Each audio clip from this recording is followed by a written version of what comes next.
Aming Hirit, The Misha Story. Ang pagtataksil ay laging may kapalit. Hindi man ngayon ay darating ang panahon na ang mundo mismo ang sisingil sa atin sa mga maling desisyon na ginawa natin. Kaya hanggat maaari ay matutong pahalagahan ang tiwala sa atin ng mga tao at lagi nating piliin ang tama kesa sa mali. Ikaw, kabarangay, naniniwala ka bang may karma para sa lahat? Dear Papa Dudut, Save by the Bell. Sa mga katagang yan, iikot ang kwento ko, Papa Dudut.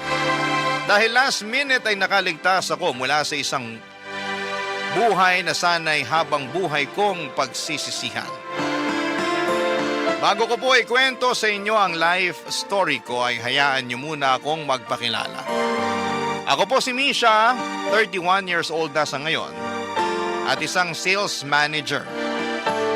Bunso ako sa 4 na magkakapatid at lahat kami ay pawang profesional. 2 sa amin ay may sarili ng pamilya. At ako at ang pangatlo kong kapatid na isang lesbian na lamang ang tanging natitira na kasama ng mga magulang ko sa bahay. Sa edad ko noon na 28 ay ramdam ko na ang pressure mula sa mga magulang at mga taong nakapalibot sa akin. Lalo kapag pag-aasawa na ang pinag-uusapan. Ako na lang kasi ang inaantay ng mga magulang ko na magkaroon ng anak kahit na noong mga time na yon ay marami na silang apo. Palibasa ay puro babae kasi ang apo nila, kaya umaasa silang ako ang makapagbibigay sa kanila ng lalaking apo. Ang totoo niyan ay hindi na po bago sa akin ang dating scene. May mga lalaki na rin naman akong nakadate at naging boyfriend kaso ni isa sa kanila ay walang nagtagal na relasyon. Hindi ko po alam kung anong isyo kung ako ba o kung hindi lang talaga kami itinadhana ng mga lalaking pumapasok sa buhay ko. Dumating ako noon sa point na ako na mismo yung nag-give up. Minsan ay nakakapagod din kasing buksan ang buhay mo sa isang tao. Pagkatiwalaan mo ng buo at ibigay sa kanya ang buong puso mo. Tapos sa huli ay masisira lang naman pala ito. Matagal na panahon na simula noong nagkaroon ako ng karelasyon. At yun ang laging pinapaalala sa akin ng kaibigan kong si Emmy, Papa Dudut.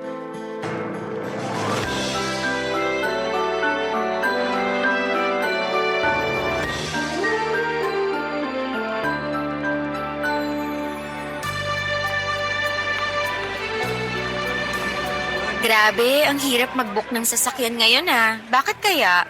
Rush hour kasi. Ako rin walang mabook. Kanina pa ako naghahanap. Ayaw mo bang mag-commute na lang para makauwi na tayo? Ayoko. Pagod na nga ako sa trabaho Magpapagod pa ako mag-commute. Mag-book na lang tayo para diretso na sa bahay.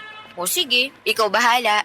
Pero hindi ko kasalanan kung gabihin tayo rito sa kakaantay ng sasakyan Magjowa ka na kasi para may tagahatid sundo tayo. La, ako pa talaga inutusan. Ikaw na lang kaya? Negative ako dyan. Mas maganda ka kaysa sa akin kaya di hamak na mas madali ka makakahanap ng jowa.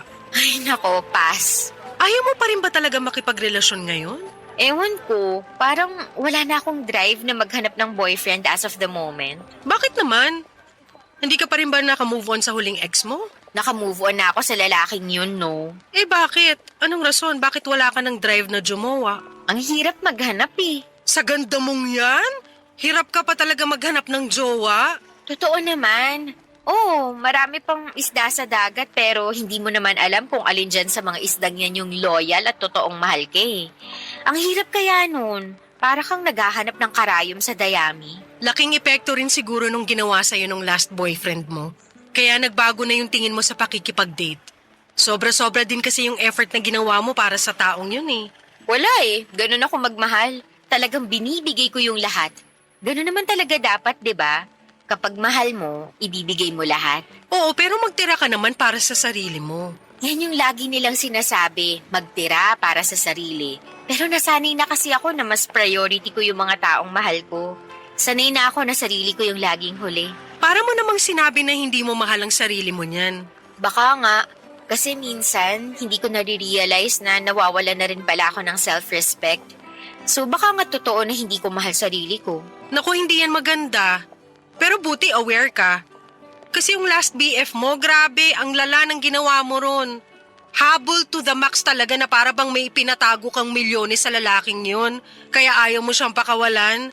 Tumibok yung puso ko para sa kanya eh. Hindi naman kasi porket niloko ka, hindi mo na mahal agad. Yan yung masakit eh.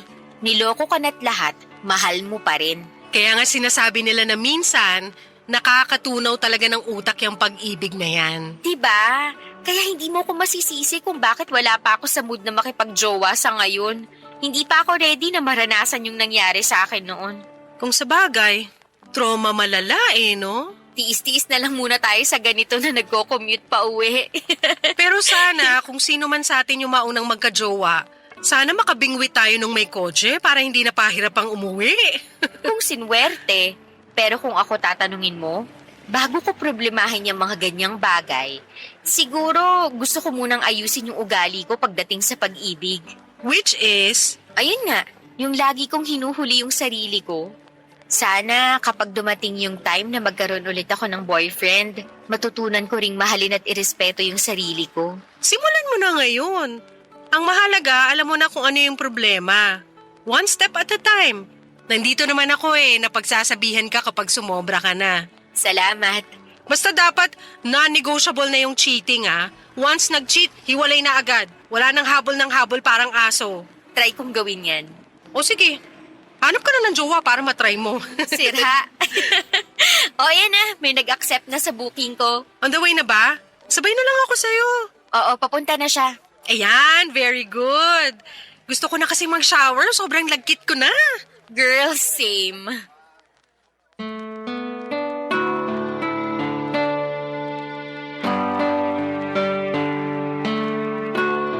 Hindi ko alam kung dahil ba na trauma na ako sa mga past relationship ko kaya medyo hirap na akong pumasok sa isang relasyon dahil masyado ng repetitive at paulit-ulit ang pakikipag-date at nakakasawa na itong gawin. Minsan kasi papadudot ay nakakapagod na rin ang paulit-ulit na pakikipagkilala at pagtitiwala sa mga taong hindi mo naman sigurado kung makakatuluyan mo ba o hindi. Pero katulad nga ng sinabi ni Emmy ay walang mangyayari kung wala akong gagawin. Kaya naman sinubukan ko ulit na makipag-date papadudot. Ayaw ko rin namang tumandang dalaga at habang fresh pa akong tignan, ay wala pang wrinkle sa muka, ay mas magandang maghanap na ako ng kapareha sa buhay bago pa man mahuli ang lahat.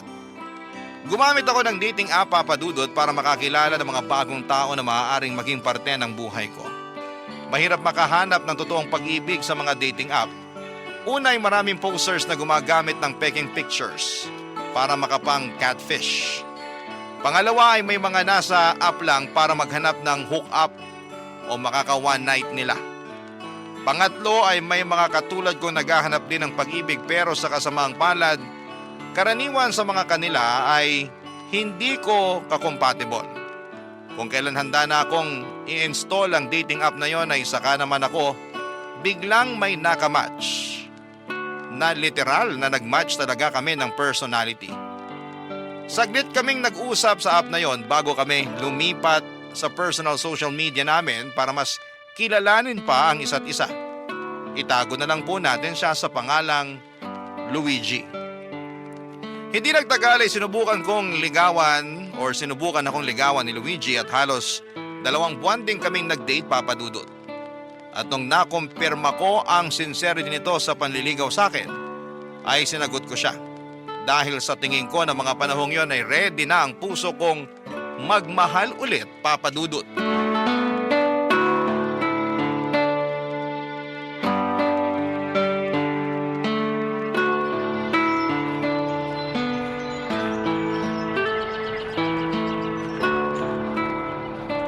Wala kang trabaho ngayon? Wala. Pang-umaga na ako ulit eh. Bakit mo natanong? Wala naman. Gusto ko pa sana kasing maglakad-lakad eh. Ngayon ko lang kasi na-enjoy maglakad sa labas ng ganitong oras. Talaga? Bakit naman? Wala. Nakakatakot kayang maglakad ng mag-isa tuwing gabi. Baka mamaya ma-hold up pa ako. Ngayon, hindi ka natatakot? Hindi na, kasi kasama naman kita. I feel safe at the moment, kaya nai-enjoy ko tong ginagawa natin ngayon. Siguro naman, masisave mo ako if ever ma-hold up tayo. Oo naman. Nag-taekwondo class kaya ako nung bata pa ako. Di nga, totoo? Oo, totoo. May free taekwondo class noon sa lugar namin. Sumali ako. Kahit papaano naman siguro, marunong pa rin ako sumipa hanggang ngayon. So, bakit naman mas gusto mo maglakad? Ewan ko, nakaka-clear kasi ng utak yung naglalakad ka lang. Yung hindi ka nagmamadali, hindi mo alam kung saan ka pupunta. Romantic tingnan parang sa mga Korean novela. Sige, samahan kita maglakad. Kahit saan pa tayo mapunta. Pero sabihin mo lang kung pagod ka ng maglakad. Baka mamaya di mo pala bet tong ginagawa natin. Hindi, okay lang naman. Mas gusto ko nga ito eh. May cardio na agad pagkatapos natin magsanggip kanina. Oo nga pala, nalimutan kong physically active ka pala. Kaya maganda pangangatawan mo eh. Hindi naman, sakto lang. Pero maliban sa physical appearance, mas nangingibabaw para sa akin yung personality mo. Talaga ba? Anong klaseng personality ba meron ako? Marami. Una, napaka-caring mo. Hindi lang sa akin kundi pati sa mga taong nasa paligid mo, kahit hindi mo kakilala.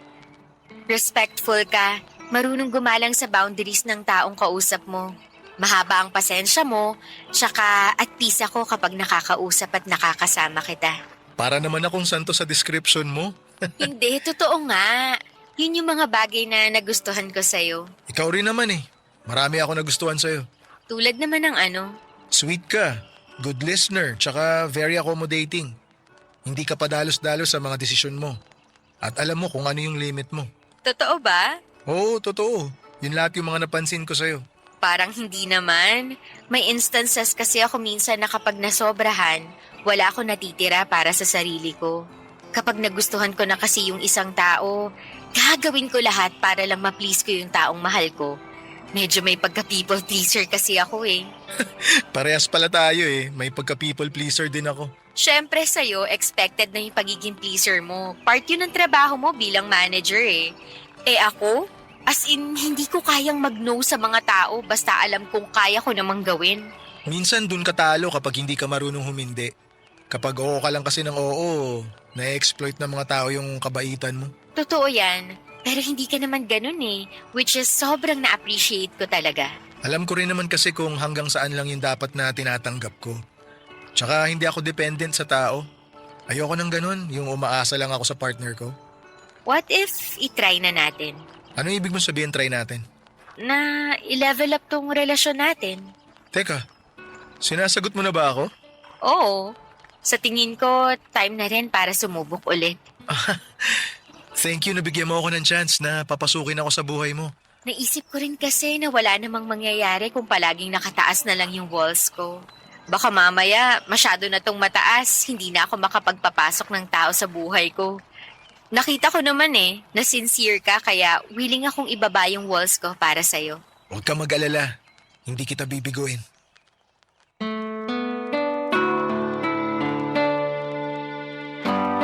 Papadudot manager sa isang fast food chain si Luigi Papadudot. Breadwinner siya ng kanilang pamilya kung saan ay may 6 siyang kapatid at bunsong pinag-aaral pa. Dahil mula sa hirap ay very down to earth itong si Luigi. Marunong siyang umintindi ng sitwasyon at madali lamang siyang makisimpatya sa mga tao. Maganda ang hubog ng katawan nito at hindi siya nag-gym pero meron siyang healthy lifestyle. Kaya naman maganda ang pangangatawan niya. Wala rin siyang bisyo at ang tanging pinagkakabalahan lang niya sa buhay ay ang pagsali sa mga fun run at kung minsan ay umakyat ng bundok. Naging low-key lang kami ni Luigi sa mga unang buwan ng relasyon namin. Gusto ko kasi na masolo ko muna siya bilang boyfriend ko bago siya ipakilala sa publiko. Walang kaalam-alam noon ang mga kamag-anak ko. Pati na rin ang best friend kong si Emmy na taken na pala ako noon. After a month ay saka ako nagkaroon ng soft launching sa boyfriend ko. May mga pag-post na ako noon ng mga pictures namin ni Luigi kung saan ay nakatago ang mukha nito at hindi ko siya pinapangalanan.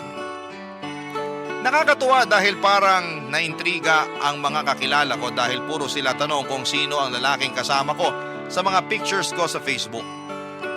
And after 3 months ay naging stable na ang relasyon namin ni Luigi. Nakapag-adjust na kami mula sa isa't isa at komportable na kami sa piling ng bawat isa. Kaya naman naisipan kong opisyal na siyang ipakilala sa pamilya ko. Una ko siyang ipinakilala kay Emmy para sana isurpresa ko ito. Pero sa halip na masurpresa, ako ang nagulat sa nalaman ko tungkol kay Luigi Papadudut. Barangay Love Stories. Barangay Love Stories. Papadudot, may fiesta noon sa lugar namin at nagtipon-tipon ng mga kamag-anak at ilang kaibigan ko sa bahay namin. Naisip ko na yun na ang best time para ipakilala ko si Luigi sa kanila. Sakto na off noon ni Luigi sa trabaho niya kaya nadala ko siya sa bahay. Katulad ng inaasahan ko ay nagulat ang lahat nang ipinakilala ko na si Luigi sa pamilya ko. Kahit na may pa-soft launch na ako noon sa Facebook, ay hindi nila inaasahan na makakabingwit ako ng boyfriend na mabait at may itsura. Hindi katulad ng mga nakaraang kong ex na katulad ng sabi ng kapatid ko ay hindi niya trip ang mukha. Sobrang saya nila para sa akin dahil matapos ang mahabang panahon ay binuksan ko ulit ang puso ko para sa panibagong pag-ibig. Kung nagulat ang lahat sa revelasyong ginawa ko ay mas nagulat naman si Emmy nung nakilala na niya kung sino ang boyfriend ko. Pagkatapos noon ay dinala ako ng kaibigan ko sa isang sulok at siya naman ang may kinumpisal sa akin. Tinanong niya sa akin kung paano kami nagkakilala ni Luigi at nung nakwento ko ang history naming dalawa ay inamin ni Emmy na minsan na palang nanligaw sa kanya si Luigi. Sa parehong dating app din sila nagkakilala pero dahil hindi sila compatible ay ginost ni Emmy si Luigi. Ilang taon nang lumipas, muling kinontak ni Luigi si Emmy sa social media at sinubukan ulit na manligaw. Nag-date sila ng ilang linggo pero wala pa rin daw spark na nakita si Emmy sa pagitan nilang dalawa kaya naman tinurn down niyang binata. Nagulat ako, Papadudot, dahil hindi naman nakwento sa akin ni Emmy na nagkaroon pala siya ng date na katulad ni Luigi.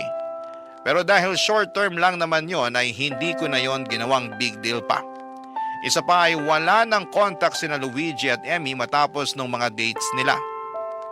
Noon na lang sila nagkita ulit at nung busy akong kausap si Mama ay nagkaroon ng pagkakataon na mag-usap ang dalawa, Papadudut.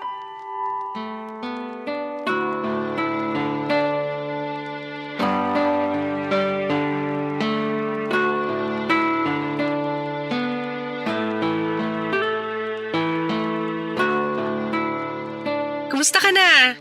Naalala mo pa ba ako? Ikaw nga yung dapat kong tanungin yan eh. Nagulat ako na naaalala mo pa pala ako. Paminsan-minsan, nakikita ko yung mga post mo sa Facebook. Kapag dumadaan yung mga picture mo sa feed ko, naaalala ko na, ito yung nanligaw sa akin noon. Yung binasted mo. Grabe naman, hanggang ngayon hindi ka pa rin makamove on. Na-insecure ako nun eh. Nung ginost mo ako, tinanong ko pa yung sarili ko kung pangit ba ako. Hala, hindi naman sa ganun. Hindi lang talaga ako ready sa relationship noong mga panahong yun. Tsaka hello, pandemic kaya nun. Pero okay lang. Hindi ka naman required na gustuin yung mga taong nagkakagusto sa'yo eh. So, kumusta ka naman? May boyfriend ka na ba ngayon? Wala pa rin. Hanggang ngayon, wala pa rin? Until now, hindi pa rin ako ready eh. Talaga ba? Ilang taong ka nang hindi ready ah. May inaantay ka ba? Wala naman. Or baka meron, hindi ko lang alam. Wala akong makita na compatible sa ugali ko eh. Tsaka hindi naman ako nagmamadali. Nai-enjoy ko pa rin naman pagiging single ko kahit papano. Ah, okay. Yun ang mahalaga, at least masaya ka kahit single ka. Oo naman. Hindi naman porket single, ibig sabihin malungkot ka na eh. Marami pa namang ibang bagay dyan na nagpapasaya sa akin. Tulad ng? Kaibigan, family, Matcha, fries, pizza. Kanya-kanyang trip talaga no? Basta kung saan tayo masaya, doon tayo. Correct. Pero in fairness laki na ng pinagbago mo. Parang wala naman ako masyadong pinagbago. In terms of physical appearance, sobrang nagbago ka. I mean, hindi naman tayo close. Kaya hindi ko alam kung may pagbabago sa personality mo. Pero sa itsura, malaking nagbago simula nung huli tayo nagkita. Nag-focus kasi ako sa katawan ko noong mga nakaraang taon Nakakatuwa na malaman na may improvement naman pala ako kahit papano. Anong kahit papano? Malaki ka mo. Nagji-gym ka ba? Hindi, more on outdoor activities ako. Running, mountain climbing, nagbabike ako minsan, tsaka calisthenics. Noong mga nakaraang taon, simula nung nakagraduate yung bunso namin, nagkaroon na ako ng oras para sa sarili ko. Okay. Kita naman yung outcome Mas defined na yung features mo ngayon, especially sa mukha. Na-highlight yung panga at saka yung cheekbones mo. Salamat. Ikaw din naman, mas gumanda Asus, bola. Huwag nga ako. Di ako nang bubola, totoo. Mas gumanda ka nga ngayon. Ay naku, tigilan mo ako. Basta masaya ako para sa inyo ni Misha. Mas lalo na sa kaibigan kong yon kasi finally, nagkaroon ulit siya ng time para sa love life niya. Nagulat nga ako na magkaibigan pala kayo. Small world, no? Oo nga Napakalaking coincidence nun. Ako naman, masaya ako na nagkita tayo ulit. Ako rin. Congratulations sa inyong dalawa. Sa wakas nahanap mo na rin yung para sa'yo. Hindi ka natatambay sa mga dating app. Oo nga Sana mag-work. Mag-work yan kung i-work out nyo yung relationship nyong dalawa. Basta huwag ka mag-a-attempt na lokohin yung kaibigan ko. Kasi ako talaga makakatapat mo. Huwag kang mag-alala, hindi ko gagawin yun kay Misha. Iba pa naman ako magalit. Sobrang soft kasi ni Misha Minsan okay lang sa kanya yung kahit nasasaktan na siya basta ang gusto niya, hindi siya nakakasakit ng damdamin. Nabanggit nga niya sa akin na people pleaser daw siya. Pero sigurado ako na hindi ko hahayaang humantong kami sa point na iti-take for granted ko siya. Dapat lang. Minsan kasi kulang sa initiative si Misha lalo na pagdating sa sarili niya. Hindi niya alam kung kailan dapat tumigil kapag sobra na. Huwag kang mag-alala. Ako nang bahala sa kaibigan mo. Patutunayan ko sa kanya na napunta siya sa tamang tao. Ay, ang sweet naman. O siya, pumasok na tayo. Baka kanina ka pa hinahanap ng girlfriend mo. Sige, mauna ka na. Magpapahangin lang ako saglit dito sa labas. Medyo overwhelming kasi yung mga tao sa loob Gusto mo ba tawagin ko si Misha para samahan ka rito sa labas? Huwag na. Susunod din naman ako agad sa loob. Okay, sige. Maiwan na kita. Pasok na ako. Very supportive si Emmy sa naging relasyon namin ni Luigi. Hindi perpektong naging takbo ng relasyon namin, Papa Dudut. May mga pagkakataon na nagkakaroon kami ng mga hindi pagkakaintindihan dahil sa trabaho, expectations sa buhay, at minsan ay miscommunications. May time din noon na muntik na kaming maghiwalay dahil pakiramdam namin ay wala ng bago sa relasyon namin. Pero sa kabila nito ay mas pinili naming hanapin ang punot dulo ng mga problema namin para sabay namin itong ayusin. Ang mga bagay na yon ang mas nagpapatatag ng pagsasama namin ni Luigi, Papa Dudut. Loyal na boyfriend si Luigi at very open siya sa akin pagdating sa mga bagay na sa tingin niya ay hindi tugma sa mga paniniwala niya. Minsan ako yung nag-adjust, pero may mga pagkakataon din na siya ang umaayon sa mga kagustuhan ko. Hindi madikit sa mga babae si Luigi kahit na napapaligiran siya nito sa trabaho. Yun ang isa sa mga bagay na nagpalaki ng tiwala ko sa kanya. Dahil hindi siya nagpapakita sa akin ng anumang klaseng panloloko sa loob ng ilang taong pagsasama namin. Nakatulong din siguro na hindi ako selosa. Mas pinili kong pagkatiwalaan ng boyfriend ko kahit na makailang beses na akong naloko noon sa mga previous relationship ko. Alam kong masyado pang maikli ang 3 years na pagsasama namin ni Luigi noon.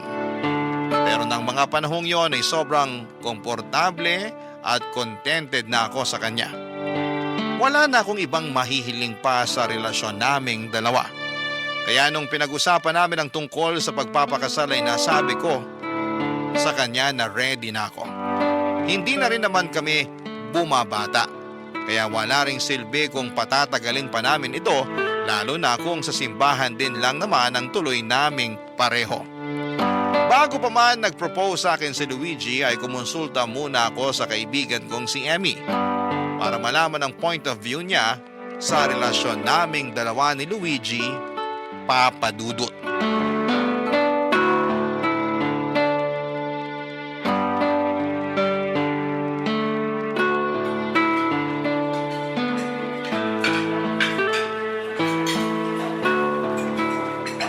In fairness, ang tagal ko na rin hindi nakakatikim ng bibimbap ha. Nakakabusog nga eh. Hindi pa ako nangangalahati pero parang puno na tong tiyan ko.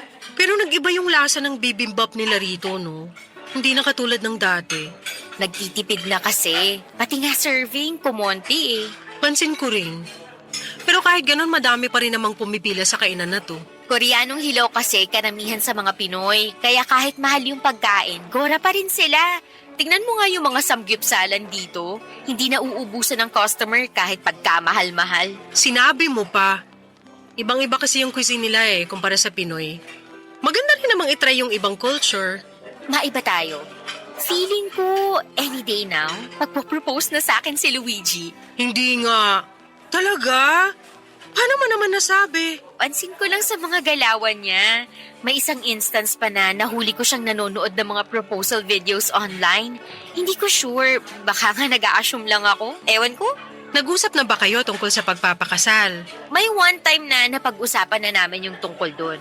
Parang randomly, napunta lang bigla sa kasal yung topic namin, tapos ayun. Wala naman siyang sinabi or tinanong if handa ka na magpakasal? Natanong niya na sa akin yun. O anong sagot mo? Sabi ko, feeling ko ready naman na ako. Nasa tamang edad na rin kami para magkapamilya eh. Pero hindi ba masyadong maaga?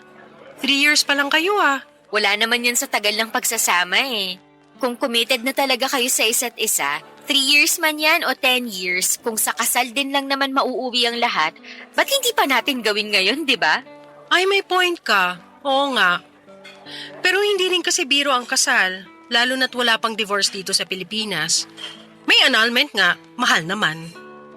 Maganda yung pag-isipan niyo muna bago kayo sumabak sa ganyang kalaking desisyon. Tandaan mo, nasa huli ang pagsisisi. Bakit? Sa tingin mo ba hindi kami magtatagal ni Luigi? Hindi naman sa ganon. Tsaka wala akong karapatang mag-comment tungkol dyan kasi wala naman akong alam sa pagsasama niyo eh. Kayo mismo ang makakapagsabi niyan. Parang magkapareho naman kami ng iniisip eh. Maging siya naman, ready na raw magpakasal kung sakali. Eh kung pareho naman pala kayong sure, why not? Desisyon niya namang dalawa yan eh. Nakakaloka. Parang kailan lang nag-uusap tayo tungkol sa love life na yan. Tapos ngayon, ikakasal ka na. Gaga, hindi pa sure. Hindi pa nga nagpo-propose si Luigi eh. Gut feeling ko pa lang yun. Kahit na. Congratulations in advance pa rin. Basta, alam mo na wala ka ng ibang pipiliing maid of honor kundi ako lang Syempre naman. Alam mo nakakatuwa. Kasi despite sa naging history namin ni Luigi, hindi naging issue yun sa inyong dalawa. Hindi naman naging kayo eh. Tsaka hello, ikaw mismo nang busted sa tao, kaya alam kong hindi mo siya bet. Na siyang tunay naman. Tsaka wala na sa akin yung interest na Luigi. Nasa iyo na kaya wag mo nang problemahin yung nakaraan namin. Kung tutusin, wala naman talaga kaming nakaraan. Ginost ko nga, di ba? Hindi ko naman pinoproblema yan actually. Natuwa nga ako na inamin nyo agad na may history pala kayo. Tsaka isa pa, nakita ko naman the previous years kung gano'n nyo nire-respeto yung boundary ng isa't isa. Pati na rin yung sa akin. Nasa respeto lang talaga yan sa tao. Marunong akong dumistansya lalo na kapag feeling ko medyo uncomfortable na yung sitwasyon. Kinakabahan ako. Bakit naman? Parang lagi na akong on edge ngayon eh. Lalo na't alam ko na baka mag-propose sa akin si Luigi anytime. Alam mo namang hindi ako mahilig sa mga surprises eh. Alam mo, enjoyin mo na lang yung moment kesa i-overthink mo. Kahit naman anong mangyari, alam naman natin kung anong kalalabasan ng proposal eh. Unless, nagdadalawang isip ka. Hindi naman ako nagdadalawang isip. Hindi ko lang alam kung anong magiging reaction ko once na nag-propose na nga si Luigi. Basta be natural. Huwag mo na yung isipin masyado. Baka mamaya maging scripted pa yung reaksyon mo. Masasayang lang effort ni Luigi. Ay nako, wag na nga nating pag-usapan yan. Nagkaka-anxiety ako eh. Imbis na ma-excite, mas lalo pa akong kinakabahan. Sige na nga, change topic na tayo. Hindi naman ako nagmamadaling magpakasal. Okay lang sa akin maghintay pa ng ilang taon pero ng mga panahong yon. Alam kong anumang araw ay magpo-propose na talaga sa akin si Luigi. Kapansin-pansin na kasi sa mga galawan nitong may tinatago siya. Kaya naman araw-araw ay nag-expect na rin ako noon na anumang oras ay bibigyan na ako ni Luigi ng singsing. Hindi rin naman nagtagal ang proposal na inaabangan ko. Isang araw pagka-uwi ko galing trabaho ay nadatnang ko si Luigi sa bahay kasama ang mga kapatid ko pati na rin ang ilang kaibigan namin katulad ni Emmy. May okasyon noon, anniversary ng mga magulang ko. Pero hindi ko inaasahan na magkakaroon ng kaunting salo-salo sa bahay dahil never namang naghanda sila mama at papa kapag anniversary nila. Nagkaroon lang sila ng date sa labas dahil gusto nilang para sa kanilang dalawa lang ang moment na yon. Ganon nila sineselebrate yon. Pero nung time na yon ay pinaghandaan nila ang anniversary nila na siyang kinagulat ko. After ng celebration, isang scavenger hunt ang inanunsyo ni Luigi sa mga bisita. May tinago raw siyang ilang regalo sa bahay na kailangan naming hanapin. Wala pa mang go signal ay isa-isa nang naghanap ng regalo ang mga bisita sa bahay. That moment, inaasahan ko na yun na ang oras na magpo-propose sa akin si Luigi dahil ramdam ko na ang mga bagay na ito. Habang naghahanap, sa kusina ay itinuro ako ni Emmy sa ilalim ng lababo. May nakita raw siyang box doon na may nakalagay na pangalan ko. Excited akong binuksan ito, nag-aakalang singsing na ang nasa loob. Pero pagbukas ko ay nadismaya ako nung isang pares ng hikaw ang nasa loob nito. Pagkalabas ko ng kusina ay nagulat ako noong nakita ko si Luigi sa gitna ng sala na nakaluhod ang isa niyang paa.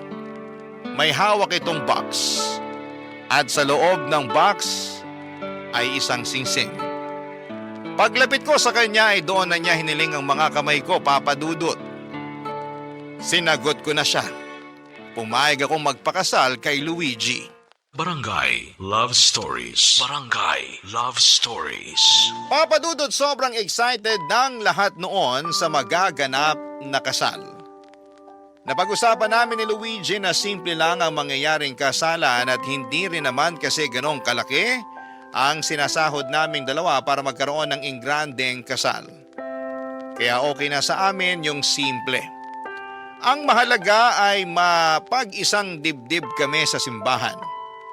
Si Emmy ang ginawa kong maid of honors na siyang naging kasama ko sa pagbuo ng plano para sa magaganap na kasal. Kasama ko siya sa paghahanap ng gagawa ng murang cake at pati na rin sa pagpili ng mga pagkain ihahanda sa reception. Mabuti na lamang, Papa Dudut, at may mga ninong at ninang kami ni Luigi na nagregalo ng baboy na siyang kakatayin para may panghanda kami. Nakahanap din si Emmy ng local singer na kakanta sa kasal ko. Sa tulong niya ay nakahingi kami ng discount para sa talent fee nito. 2 buwan ang iginugol naming oras para sa paghahanda sa kasal. Papa Dudut, hindi ko maiwasang makaramdam ng anxiety noon habang binibilang ang mga araw bago ang wedding. Isang malaking desisyon kasi ang pagpapakasal at araw-araw kong ipinapanalangin noon na sana'y tama ang desisyon na gagawin ko. Hindi naman sa pinagdududahan ko ang fiancé ko ng mga panahong yon. May mga pagkakataon lang na makakaramdam ka ng takot sa mga malalaking bagay kung saan ay marirealize mong magbabago na pala ang buhay mo. Sa iba ay cold feet ang tawag nila doon. Yung mawawalan ka ng kumpiyansa at mapapalitan ito ng takot. Pero sa huli ay nalabanan ko ang lahat ng ito, Papa Dudut. Isang araw bago ang kasal ay nag-decide kami ni Luigi na magkaroon ng no contact rule. Walang text, Walang chat, walang tawag. Isang araw ang ibinigay namin sa isa't isa na hindi kami magkikita at magkakausap. Saka na lang ulit kami magkikita sa simbahan na sa araw mismo ng kasal. Nung araw na yon ay nag-beauty rest lamang ako para maging fresh ako kinabukasan. Ang hindi ko alam, may ibang tinatrabaho na pala si Luigi ng araw na yon.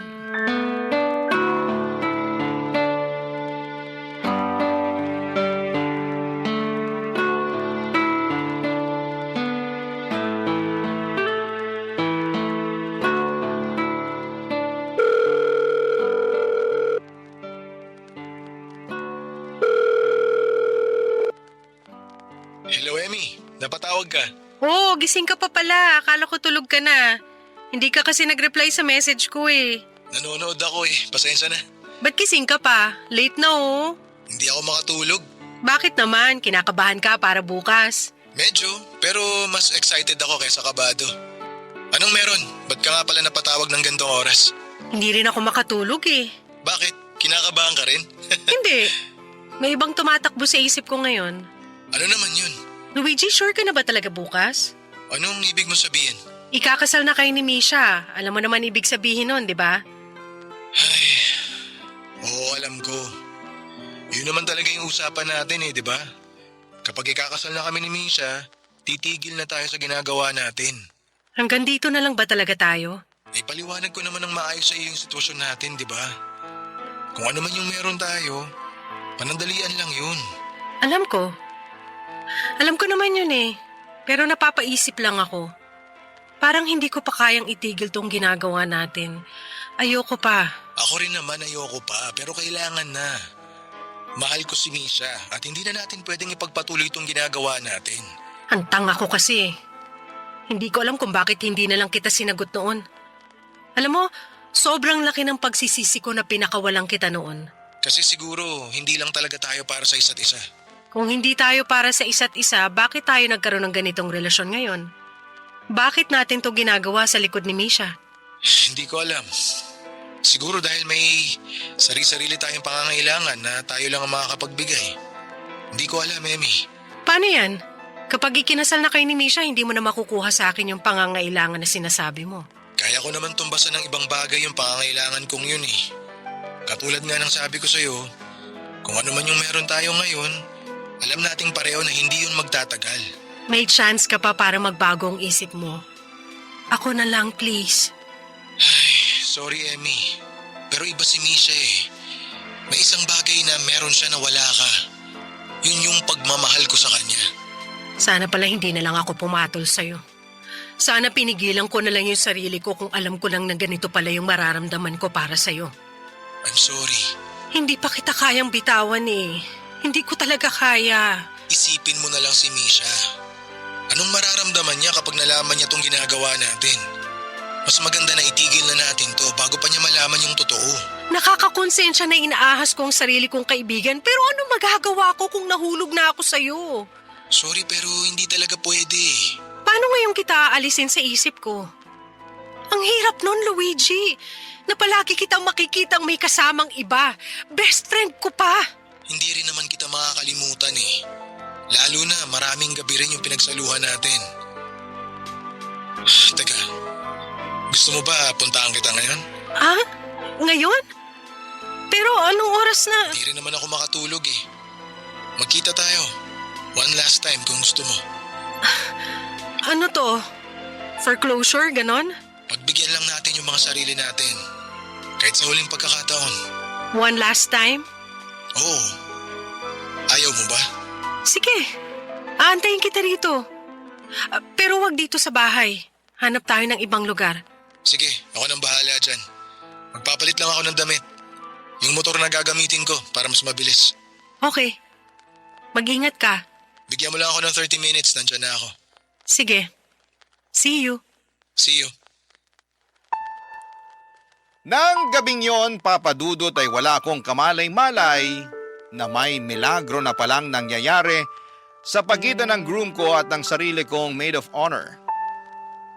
Ang lalaki mapapangasawa ko at ang best friend ko ay magkasamang nagsasaya bago ang mismong kasal namin. Habang mahimbing akong natutulog sa 10 oras ng gabi, isang tawag ang natanggap ko mula kay Luigi, pero sa halip na si Luigi ang nasa likod ng tawag ay boses ito ng babae. Nagpakilala siya bilang nurse sa isang ospital at ibinalita niya sa akin na nasangkot daw sa aksidente si Luigi. Biglang nagising ang buong diwa ko na mga oras na yon, Papa Dudut. Dali-dali akong nagpalit ng damit at kasama ang mga magulang at kapatid ko ay pinuntahan namin sa ospital kung saan itinakbo si Luigi. Pagkarating sa ospital ay kasalukuyang nasa OR si Luigi. Ang kwento ng pulis na nakausap namin ay naaksidente raw si Luigi sa motor. Sa sobrang lala ng aksidente ay nabali ang kaliwang paa nito dahilan kung bakit kasalukuyan siyang inooperahan. Sobrang nag-worry ako sa kalagayan ng mapapangasawa ko pero nalito ako sa mga sumunod na mga sinabi sa akin ng pulis. Malungkot kasi nitong ibinalita na ang angkas nito ay diniklarang dead on arrival. Bago pa man ako makapagtanong kung sino ang tinutukoy nitong angkas ni Luigi ay nabaling ang atensyon ko sa grupo ng mga taong nag-iiyakan. Lumubog ang puso ko noong nakilala ko kung sino ang mga ito, walang iba kundi ang pamilya ni Emmy, Papa Dudut. Noong oras na yon ay hindi ko na kailangang tanungin pa kung sino ang kasamang na aksidente ni Luigi. Bigla na lamang nag-flashback sa isipan ko ang confession sa akin noon ni Emmy na minsan na siyang niligawan ni Luigi. Lumubog po ang puso ko. Hindi dahil na aksidente ang taong mapapangasawa ko kundi dahil nalaman ko ang totoo na niloloko niya ako sa mismong araw bago ang kasal naming dalawa, Papa Dudut.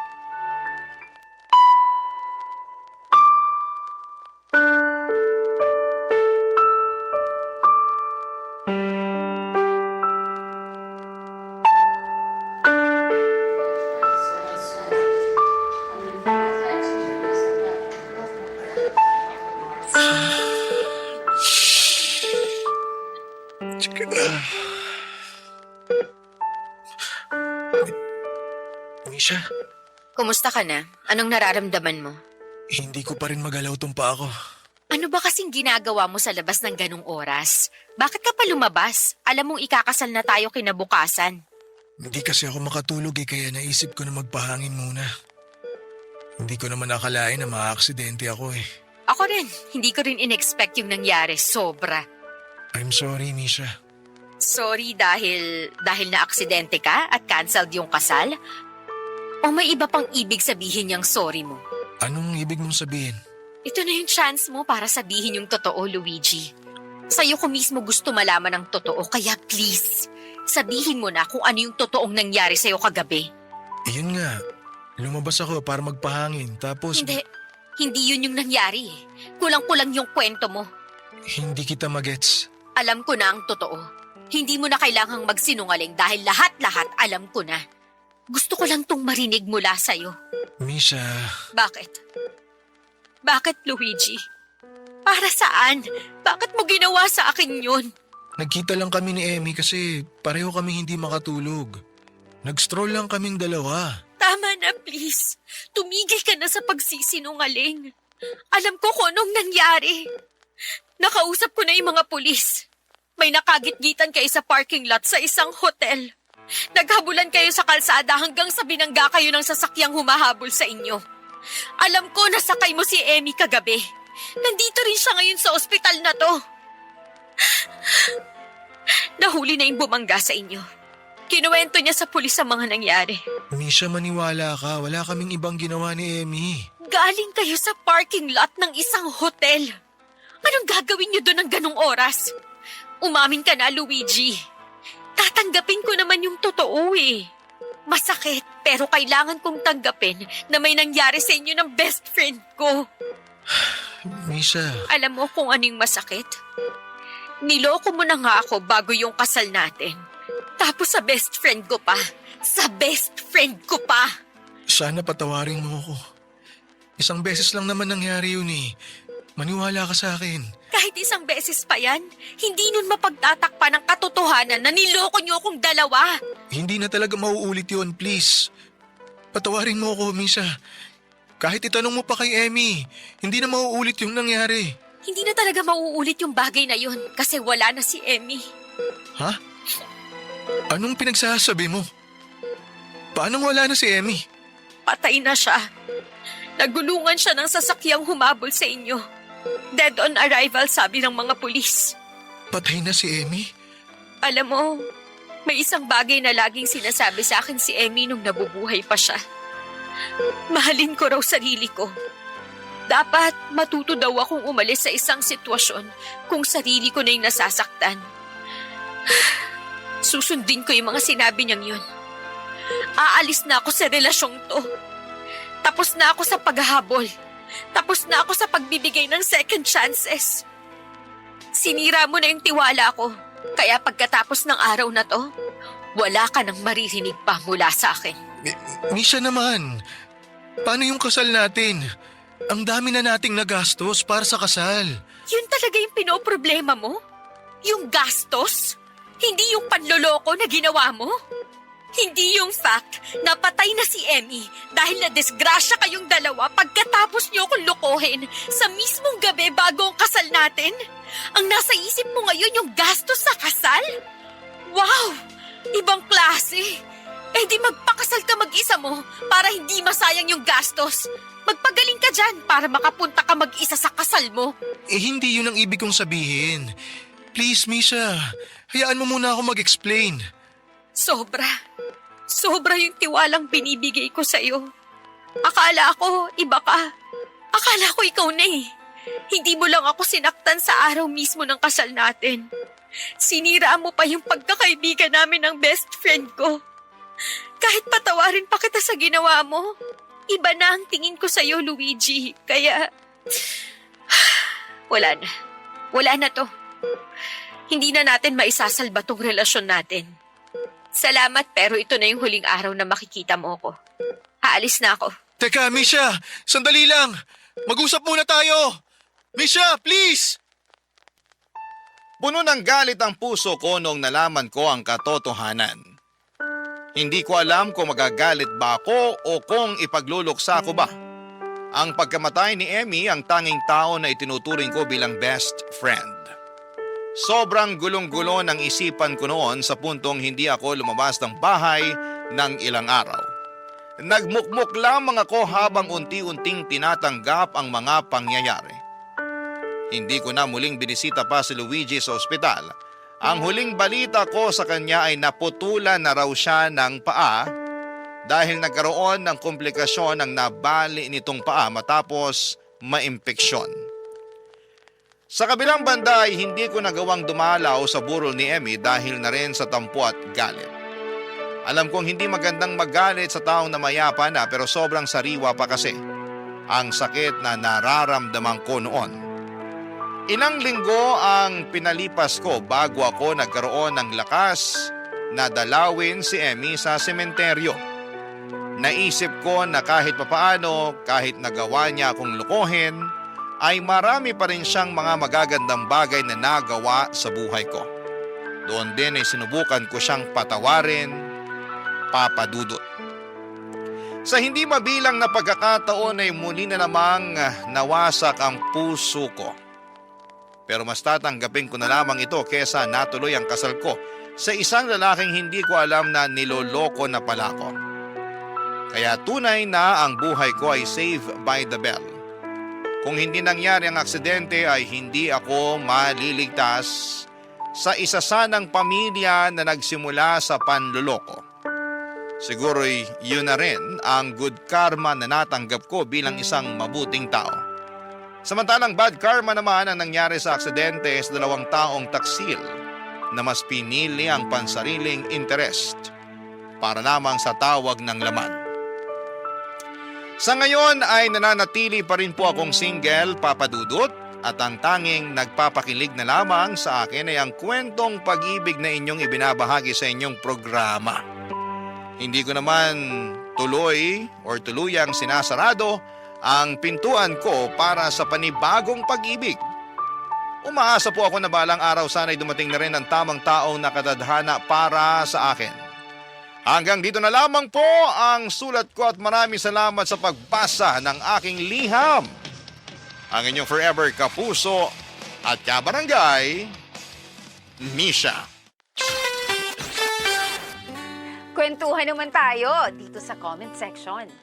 Minsan sa ating buhay ay dumarating ang isang tao na magpaparamdam sa atin na tayo'y espesyal.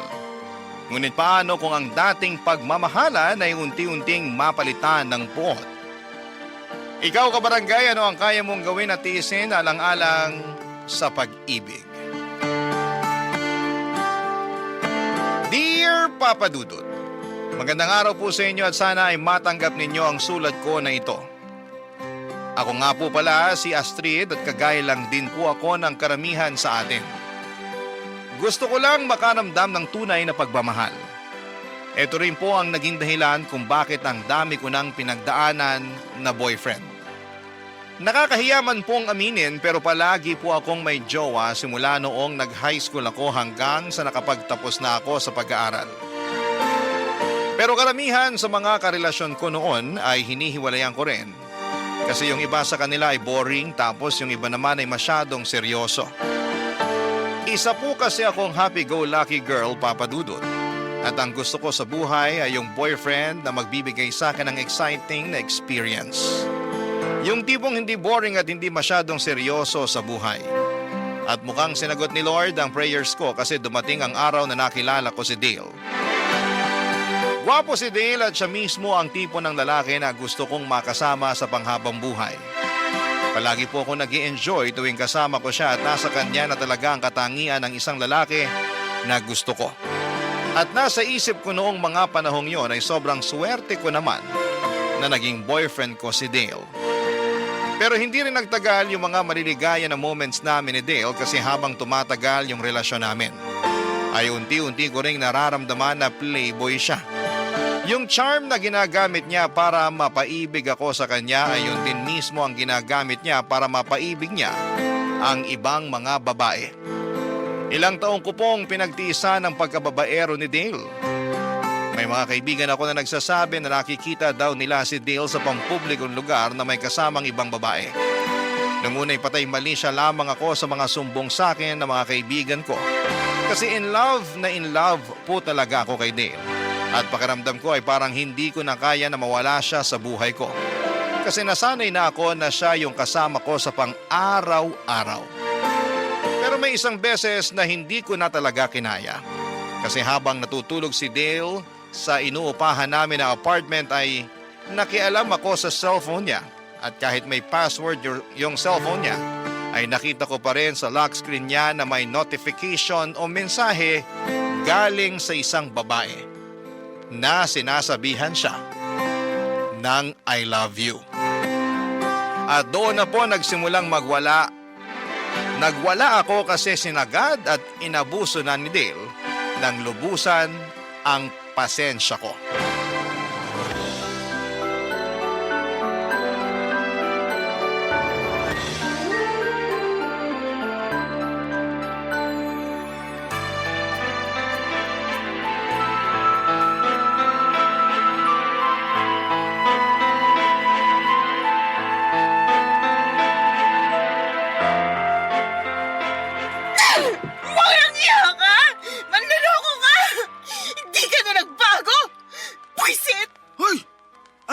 Mo ha? Teka lang, cellphone ko to ah! Ba't mo sinira yung cellphone ko? Ang kapal ng mukha mo! Ah! Aray! Ano ba nangyayari sa'yo? Hindi ka na nagbago. Niloloko mo pa rin ako hanggang ngayon. Kung alam ko lang na lolokohin mo ako ng ganito, dapat simulat sa pool pa lang hindi na ako pumayag na makipag-live-in sa'yo sa mala-impyernong apartment na to. Ano bang pinagsasasabi mo dyan? Hindi kita naiintindihan. Sino yung nag-message sa'yo ng I love you, ha? Aminin mo nga sa akin, Dale. Ilang ba kaming mga babae sa buhay mo? Baby, sinabi ko naman sa'yo na ikaw lang ang babae sa buhay ko, di ba? Sinungaling ka! Wala ka lang ibang ginawa kundi ang pagmukain akong tanga. Umigil ka na, naririndi na ako sa'yo.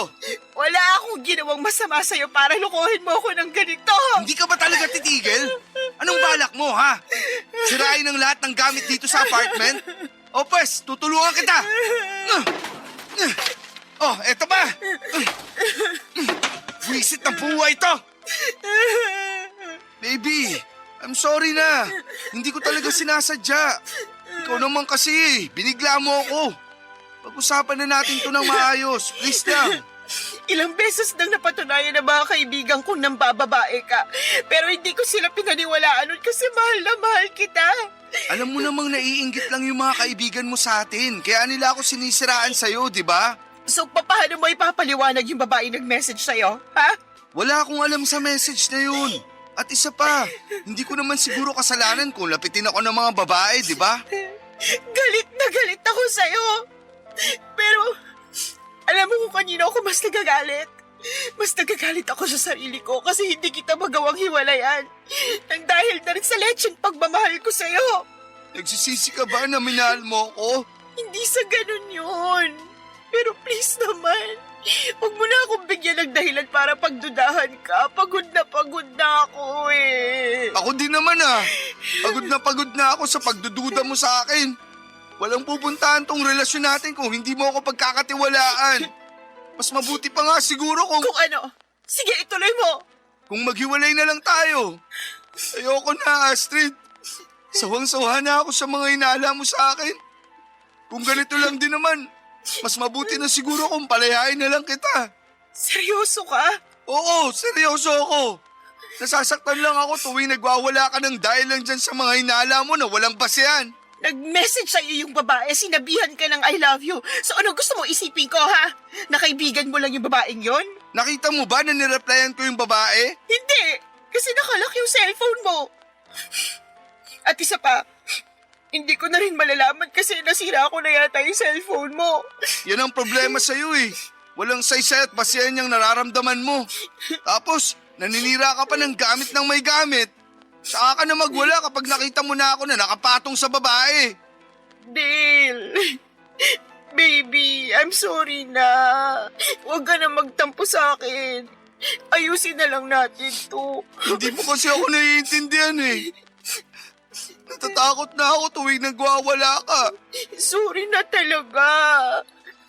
Masahabaan ko na yung pasensya ko, promise. Promise mo yan ha? Oo. I'm sorry, baby. Patawarin mo na ako, ha? Oo na. Pinapatawad na kita. At yun na nga po, Papa Dudut, na baligtad ang pangyayari. Bulag na bulag po talaga ako sa pagmamahal ko kay Dale ng mga panahong yon.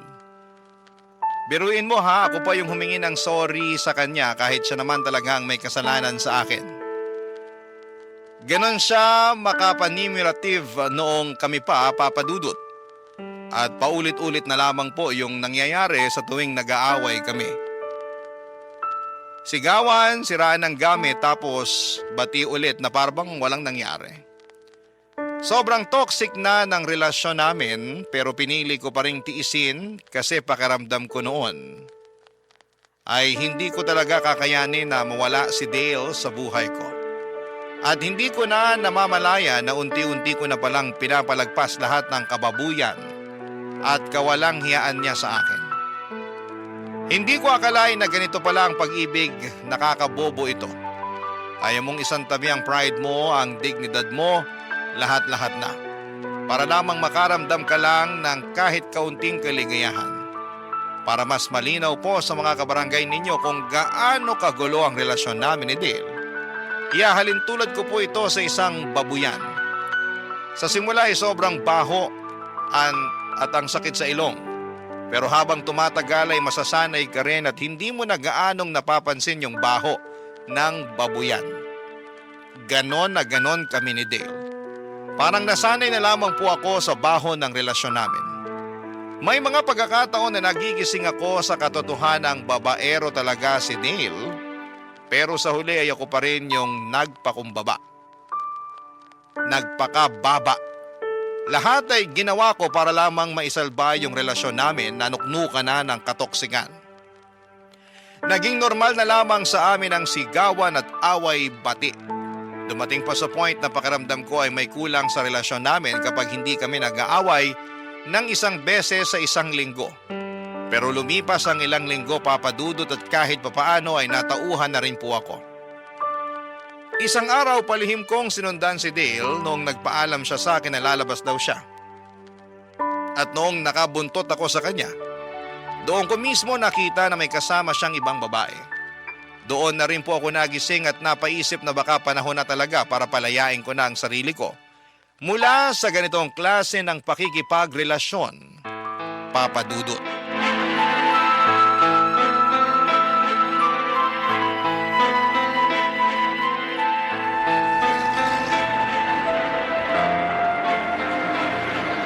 Walang hiya ka! Ngayon mo sabihin sa akin na hindi mo ako niloloko. Sige na, umalis ka na! Hoy, babaeng malandi, bumalik ka rito! Astrid, baby! Hayaan mo na siya! Please, wag mo na siyang sugurin! Ang kapal na mukha mo! Manloloko! Parang awa mo na, wag dito!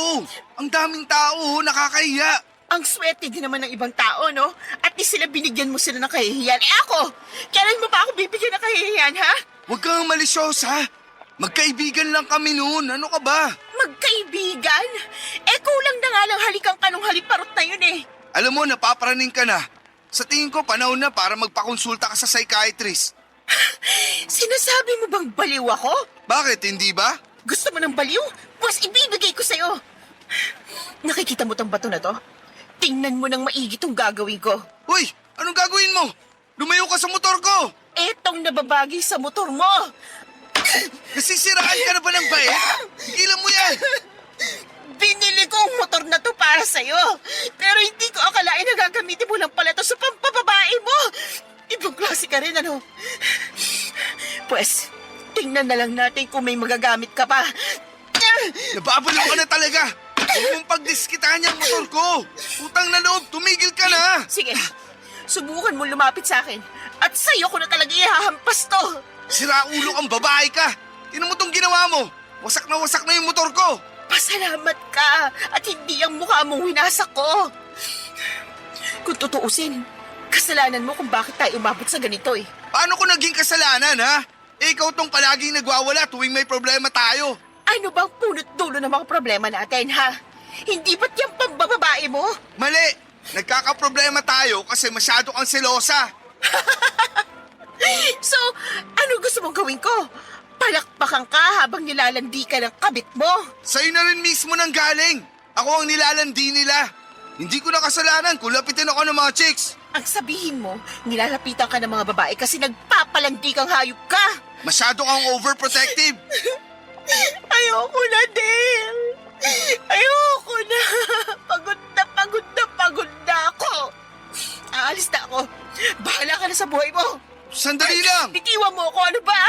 Hindi naman natin kailangan maghiwalay eh. Alam mo naman kung gaano kita kamahal, di ba? Hindi. Hindi ko alam kasi paulit-ulit mo na lang ako sinasaktan. Kalimutan na natin to, please. Pinapatawad na kita sa pagsira ng motor ko. Huwag mo na akong iwalayan. Parang awa mo na. At sino nagsabi sa'yo na humihingi ako ng tawad sa pagsira sa motor mo, ha?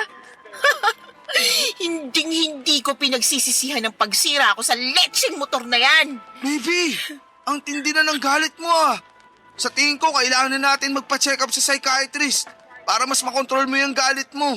Talaga ba? Oo! Ayan, para yan sa pambababae mo. At yan, para yan sa panggagaslight mo sa akin. Grabe, Dale. Napaka-manipulative mo.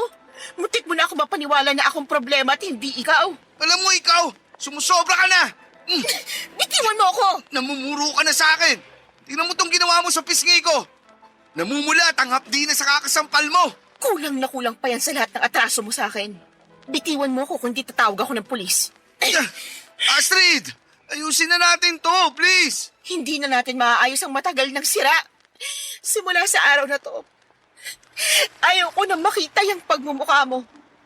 Tapos na ako sa'yo. Hindi naging madali para sa akin na palayain si Dale pero kinailangan ko talagang gawin yon. Kasi paulit-ulit na lamang niya akong niloloko. At noong mismong araw na yon ay bumalik ako sa apartment na tinitirhan namin ni Dale at dali-dali kong kinuha ang mga gamit ko at nakituloy na ako sa boarding house ng pinsan ko. Sa araw din na yon ay nagpasalamat ako sa Diyos kasi kahit masakit ay binuksan niya ang mga mata ko sa katotohanang hindi na magbabago si Dale. Parang nasa dugo na talaga niya ang pagiging chick boy. Pero kahit tinapos ko na ang sobrang toxic namin na relasyon ay hindi ko pa rin naiwasang malungkot.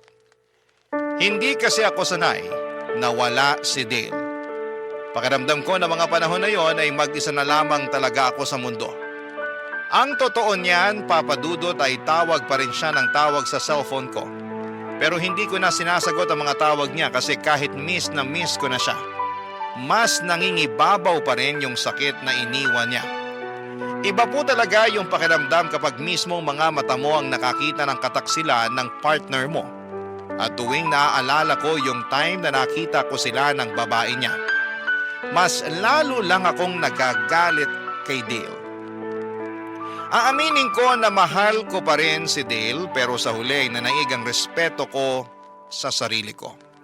Yun ang naging dahilan kung bakit hindi ko na siya muling binalikan. Tapos na ako sa pagiging tanga at tapos na rin akong magpaloko. At alam ko sa sarili ko na hindi ko kailanman deserve na masaktan ng taong minahal ko ng buong buo. Ang maipapayo ko lang talaga sa mga nakakarinig o nakababasa ng kwento ko kung sinasaktan na kayo ng partner ninyo ay huwag nyo nang hintayin pang lumala. Hiwalayan nyo na. Marami kasing klase ng pananakit hindi lang sa pisikal kundi pati na rin sa emosyonal. At minsan mas masakit pa nga yung sugat na hindi nakikita ng mga mata natin. Kung paulit-ulit na lamang kayong inaabuso ay huwag nyo nang patagalin pa at tapusin nyo na kaagad. Parang MRT lang yan. Kung mananatili ka sa MRT kahit alam mong lagpas ka na, mas lalo ka lang mapapalayo sa tamang destinasyon. At mas mahal na rin ang babayaran mo na tiket pabalik sa tamang destinasyon. At isa pa, Papa Dudut, ay hindi na uso ang martir ngayon. Hindi porket martir ka mas happy ending na sa huli. Sa mga teleserye siguro ay oo. Pero sa totoong buhay ay mas lalo ka lamang malulugmok at masisiraan ng bait kung patuloy ka na magpapakamartir sa tao na walang ibang ginawa kundi ang pagsamantalahan at abusuhin ka, Papa Dudut. Barangay Love Stories. Barangay Love Stories. Lumipas ang mga linggo at unti-unti na ring akong nakabangon mula sa sakit na iniwan ni Dale. Unti-unti ko na siyang nakakalimutan, Papa Dudut. At sa halip na mag-depress-depressan ay pinili kong ituon na lamang ang buong atensyon ko sa trabaho. Sabi ko sa sarili ko baka trabaho muna ang kailangan kong pagtuunan ng pansin para makalimot at tuluyan na akong makamove on. Maswerte rin talaga ako, Papa Dudut, kasi lahat ng katrabaho ko sa bar, mababait at supportive sila. Sila yung mga naging sandalan ko noong panahong depress ako sa hiwalayan namin ni Dale.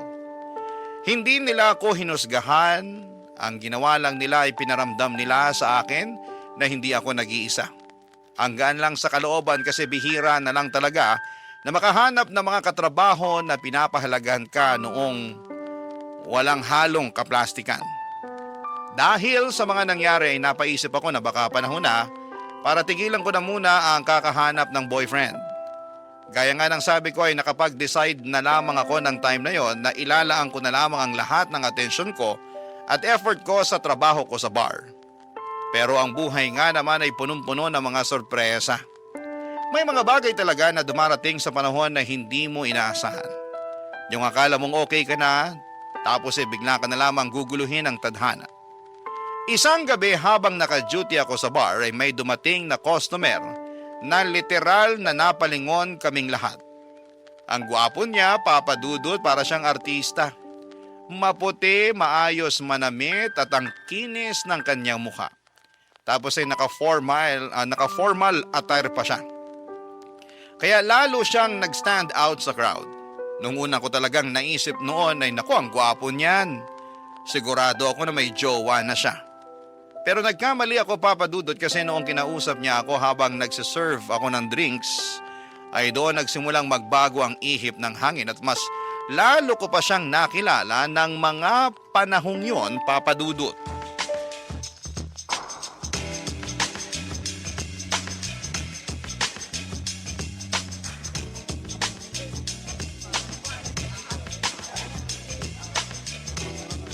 Sir, excuse me lang po. Eto na po pala yung in-order niyong drinks. Baka gusto niyo pa pong umorder? Okay na to. Salamat ha. Sige po, thank you din. Miss, teka lang. May kailangan pa po ba kayo? Wala naman. Bakit ganyan po kayo makatitig sa akin? I'm sorry. Nagagandahan lang kasi ako sa'yo eh. Si Sir talaga oh. Thank you. Ako nga pala si Justin. Astrid. Nice to meet you, Astrid. Matagal ka nang nagtatrabaho dito? Opo, lagpas 1 taon na rin. Ang totoo niyan, nagtataka nga ako eh. Kung bakit nagkatrabaho ka pa. Ha? Bakit naman po? Kasi sa ganda mong yan, deserve mong pagsilbihan ka ng isang tao na mamahalin ka habang buhay. Hindi naman po ako na-inform na bolero pala kayo. Uy, hindi kita binobola ah. Hindi kaya ako marunong magsinungaling. Si Sir talaga. Ay, hala, pasensya na po talaga kayo ha, pero break ko na kasi. Bawal po kasi kami dito sa loob ng bar kapag naka-break kami. Ganun ba? Sige, mag-break ka na muna. Nang sa ganun, hindi ka mapagod at makapagpahinga ka naman. Thank you po talaga. Enjoy your drinks po. Mauna na muna ako.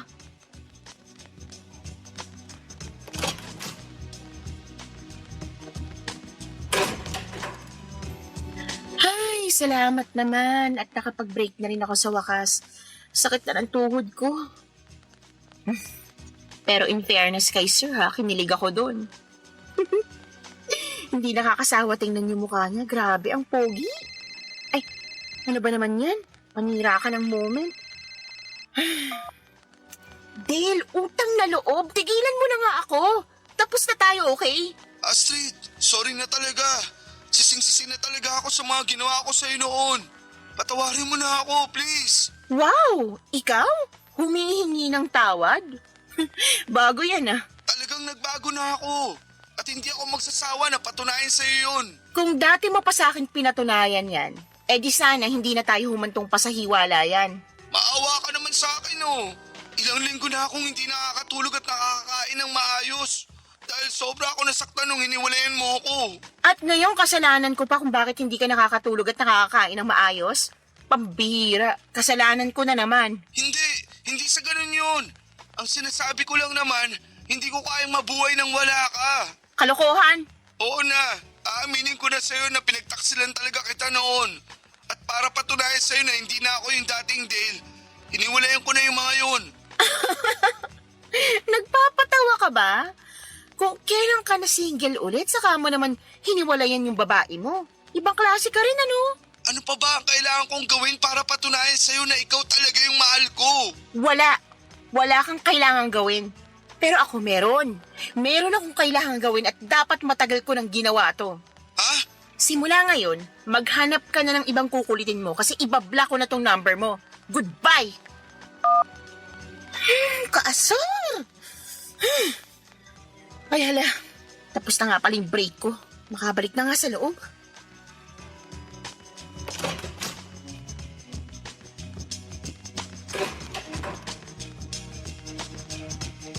Astrid, Oh, sir, may kailangan po ba kayo? kailangan ko ng tulong mo. Ha? May problema po ba? Meron. Nawala ko kasi yung number ko eh. Pwede ko ba muna hingin yung number mo? Si sir talaga, patawa. Sige na naman. Pagbigyan mo na ako. Sige na nga. Eto yung cellphone ko. Pakilagay na lang yung number mo dyan. Oh, ayan. Ayos. Thank you ah. Pwede ba kitang tawagan mamaya pagkatapos ng shift mo? Kayo po bahala. Basta antayin mo na lang mamaya yung tawag ko ah. Sige po.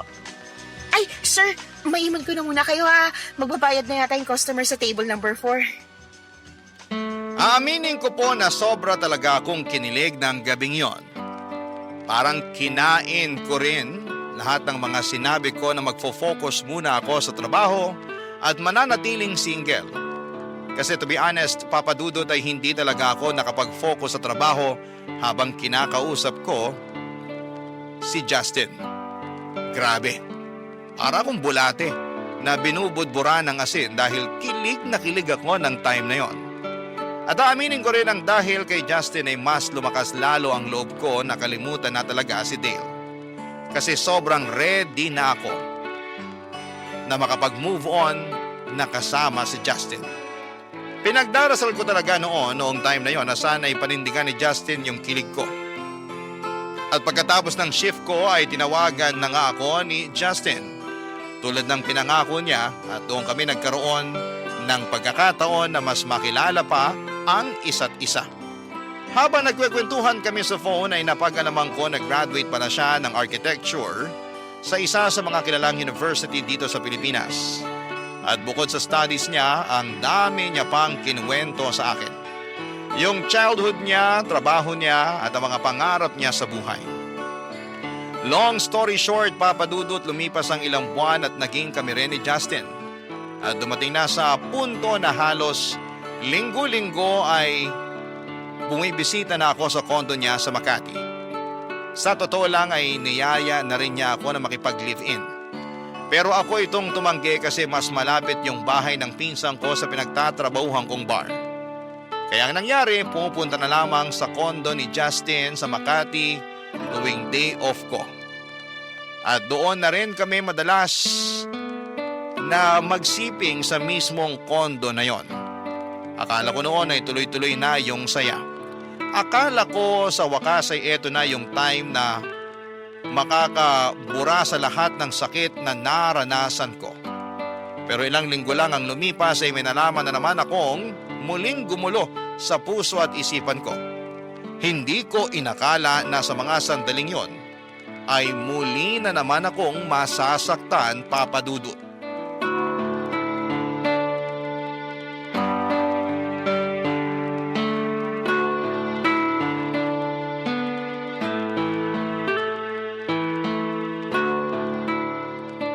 Mahal, sobra ako nag-enjoy dun sa ginawa natin kanina. Ako din, mahal. So ano, next week ulit? Next week? Ang tagal. Bukas na lang kaya. Ikaw bahala. Maliligo muna ako. Dito ka muna sa kama ha. Magpahinga ka lang dyan. Sige, I love you. I love you too.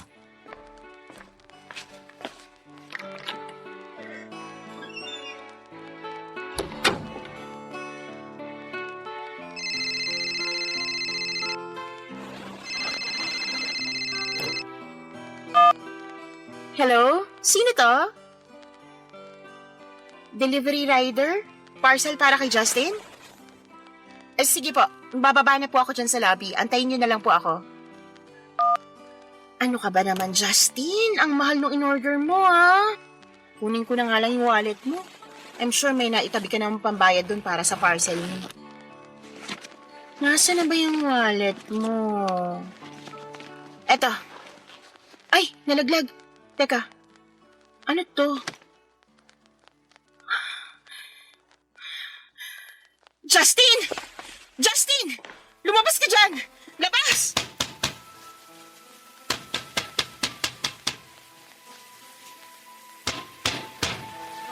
Mahal, tinawag mo ba ako? I'm sorry, hindi kita marinig na maayos. Ang lakas kasi ng shower eh. Lumabas ka dyan ngayon din! Sandali lang.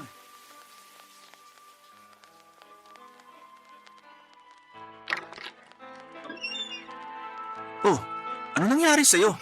Ba't mukhang gigil na gigil ka dyan? Ano to, ha? Ba't may ganito kang picture sa wallet mo? Sino yung babaeng yan?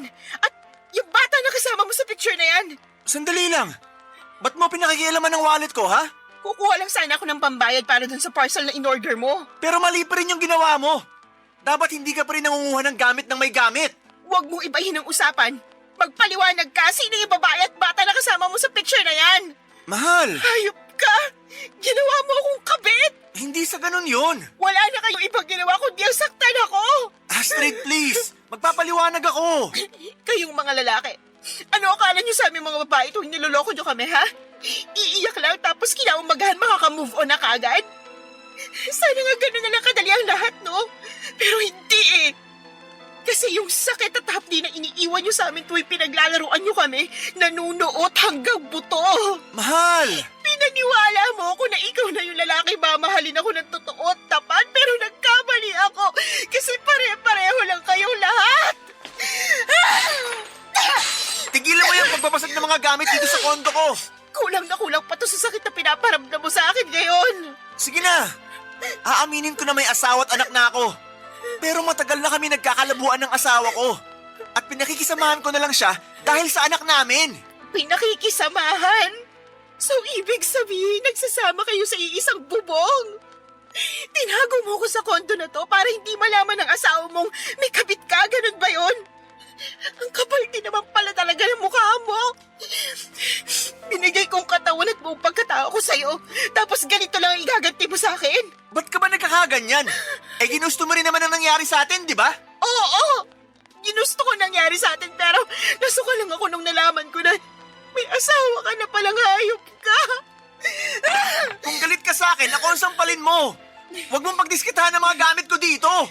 Astrid, ayusin ko to. Hihiwalayin ko ng asawa ko kasi ikaw talaga ang mahal ko. Alam mo kung ano yung hindi ko maiintindihan? Kung bakit kami mga babaeng napapahiya tuwing may ginagawa kayong kalokohan. Kaming mga babaeng hinuhusgahan ng mga tao at sinasabihan na malandi. Habang kayo mga lalaki, agad-agad kayo nakakapag-move on sa mga buhay niyo na parang wala kayong ginawang mali sa amin. Sandali lang. Ano yung ginagawa mo, ha? Kukunin ko na lahat ng mga gamit ko dito at hindi mo na ako makikita pagkatapos ng araw na to. Ang pagkakamali ko lang naman dito, hindi ko kaagad nasabi sa'yo na kasal pa rin ako. Pero maniwala ka. Nagbabalak na rin ako makipaghiwalay sa asawa ko. Kaya hindi na ako nag-abala pa na sabihin pa sa'yo yun. Anong gusto mo marinig sa akin? Thank you? Kasi kahit may asawa ka na, ako pa rin ang pinipili mo. Di bali na lang. Wala kang pinagkaiba sa ex ko. Pareho kayong mga salot sa buhay ko. Mahal, wag mo naman ako pagsalitaan ng ganyan, oh. Alam kong maaayos pa natin to. Huwag ka munang umalis, please. Iwan mo nga ako, aalis na ako. Nagre-resign na ako bilang girlfriend mo. Hindi ko po talaga alam, Papa Dudut, kung ano ang nagawa kong mali para parusahan ako ng ganito ng tadhana. Ang tanging gusto ko lang naman sa buhay ay ang mahalin ng totoo at wagas. Pero bakit parang palaging pinagkakait sa akin ang pagkakataon na yon? Bakit palagi na lamang akong napupunta sa maling tao? Muli na naman akong nalugmok noong naghiwalay kami ni Justin. Pero ang mas masakit, Papa Dudut, ay doble na ngayon ang bigat na nararamdaman ko. Mas masakit yung hiwalayan namin ni Justin kesa doon sa hiwalayan namin ni Dale. Kasi si Justin ang taong nagpaniwala sa akin na posible pala ang forever. Siya ang nagpakita sa akin na hindi lahat ng lalaki ay manloloko, sinungaling o mapanakit. Sa kanya ko muling naramdaman ang kilig, ang halaga ko bilang babae at ang posibilidad na pwede pala akong mahalin ng totoo. Pero maling-mali ako. Lahat pala yon ay isang malaking kasinungalingan lamang. At dahil sa hiwalayan namin ni Justin ay halos hindi na ako makakilos ng maayos. At hindi na rin ako makapagtrabaho ng maayos. Palagi akong tulala at wala sa sarili. Umabot pa sa puntong nangihiram na ako ng pera sa pinsan ko para lamang may pambili ako ng alak. Para lamang makalimot sa sakit na dinulot sa akin ni Justin. Aaminin ko po, oo, medyo malandi po talaga ako. Madali akong kiligin, madaling mabola, at madalas akong nahuhulog sa mga matatamis na salita. Pero, hindi ko po pinangarap na maging isang kabit. Isa yan sa mga pinakaayaw ko, yung mapasok sa isang relasyon na may sabit. Gusto ko ng malinis, tapat at totoong pakikipagrelasyon.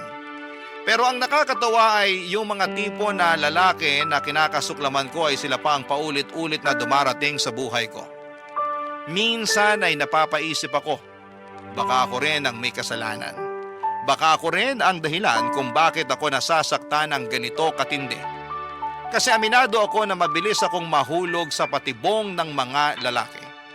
Marupok ako at galit na galit din ako sa sarili ko tuwing sumasagi sa isipan ko na hinayaan ko na namang masaktan ako ng maling tao. Napakasakit ng lahat ng nangyari sa buhay ko, Papa Dudut. Barangay Love Stories. Barangay Love Stories. Tuluyan na po ako talagang nawala ng trabaho sa bar, Papa Dudut. Dahil sa sobrang bigat ng pinagdadaanan ko, ay hindi ko na kinayang pumasok at parang wala na akong ganang gumalaw. Dahil depressed na talaga ako noong mga panahong yon. Pero ang mas mabigat pa sa lahat ay unti-unti kong nararamdaman na may kakaiba nang nangyayari sa katawan ko. Madalas akong nasusuka, nahihilo at bigla na lamang akong nagkakaroon ng cravings nang wala sa oras. Dahil sa mga nararamdaman ko ay napilitan akong bumili ng pregnancy test. Kinabahan ako habang hinihintay ko ang resulta at paglabas ng 2 guhit ay parang natulala ako. Napag-alaman ko na buntis ako at sigurado ako na si Justin ang ama ng dinadala ko. Sobra po akong natakot ng time na yon at paulit-ulit kong tinawagan ang number ni Justin. Pero hindi na siya sumasagot. Ramdam ko na mga panahon na yon na iniiwasan na niya ako. Siguro'y abala na siya sa tunay niyang pamilya kasama ang asawa at anak niya. Habang ako ay eto at nag-iisip kung papaano ko bubuhayin ang batang dinadala ko. Hindi ko alam kung saan ako magsisimula. Wala na akong trabaho, wala akong ipon at masakit mang isipin, wala na rin akong boyfriend na tutulong sa akin. Pero kahit na ganoon ay ni minsan ay hindi ko naisip na ipalaglag ang anak ko. Kasi alam kong wala siyang kasalanan. Ako ang nagkamali at hindi ko ipapasa sa sarili kong anak ang bigat ng pagkakamaling yon. Alam ko rin sa sarili ko na kung pipilitin kong ipalaglag ang batang ito, habang buhay akong kakainin ang konsensya ko. Mabuti na lamang talaga at nandyan ang pinsan ko, Papa Dudut. Siyang tumulong sa akin noong nawalan ako ng trabaho at noong nalaman ko na buntis ako. At biglang pasasalamat ay ginagawa ko ang lahat ng kaya kong gawin. Ako po ang nag-aasikaso ng bahay, naglilinis, naglalaba at nagluluto. Sobrang bait talaga ng pinsan ko na yon. At hindi ko alam kung anong klaseng milagro ang ginawa ko para tulungan niya ako ng sobra-sobra. Pero isang araw habang akala ko'y unti-unti na ako nakakabangon ay bigla akong nakatanggap ng tawag mula sa isang unknown number. At pagsagot ko sa tawag na yon ay isang boses ang narinig ko. Isang boses na muli na namang babago sa takbo ng buhay ko, Papa Dudut.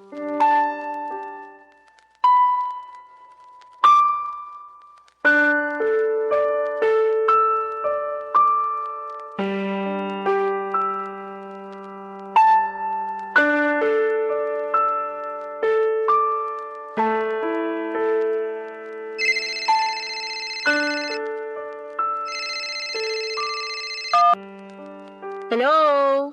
Astrid, Sino to? si Dale to. Ha? Bagong number to. Ngayon lang ako nagkaroon ng oras para bumili ng bagong SIM.